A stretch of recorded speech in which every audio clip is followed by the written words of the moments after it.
I don't think I've heard this in in a year?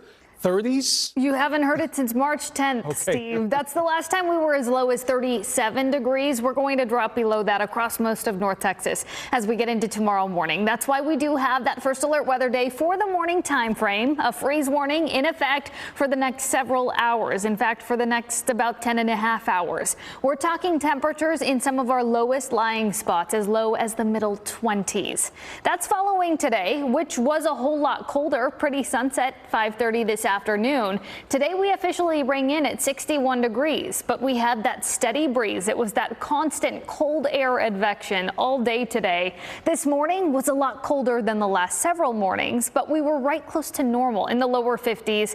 Typical morning lows at this point in the year are in the upper 40s. So it's going to be quite the change of pace when we wake up to near freezing temperatures as we head into tomorrow morning. But this cool down is very short-lived. A warming trend is quick to follow as we head into Tuesday for your Veterans Day.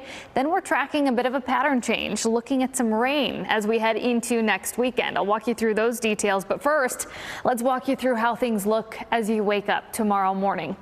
Temperatures starting off right close to freezing through the Dallas-Fort Worth area. In fact, within just a couple of degrees of freezing. I do think there will be spots in the North Texas Metroplex that do drop to and below that freezing mark, and that would mark the end of the growing season for all of those spots. Notice places like Denton and McKinney dropping below that freezing mark, and then some of our northwestern areas dipping into the upper 20s tomorrow morning. And that is why this freeze warning is in effect. Anywhere you see that purple shading, that freeze warning is in effect until 9 o'clock tomorrow morning.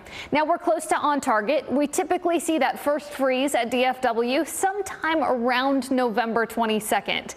For what it's worth, I do not think we get to that 32-degree mark right at the airport, but we will get close. Typically we see about 2 freezes during the month of November, 8 during the month of December. That's average.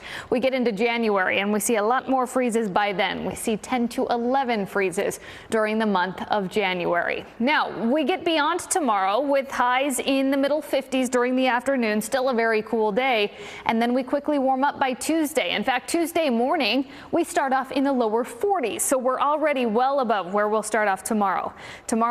By Tuesday afternoon, I should say, we head to the upper 60s and to near 70, but that breeze kicks back in, so that fire threat returns as we head into Tuesday afternoon, especially west of 35. Then those rain chances we're eyeing this weekend. I think Friday is dry, but most of our long-range modeling does bring some shower activity in, especially on Saturday, with much of that starting to clear up as we head into Sunday. So it's something we'll keep an eye on as we do inch a little bit closer to the weekend. Here's a look at that 7-day forecast. Notice we head back up to the upper 70s by the midweek, low 80s end of week, and then those rain chances by the weekend.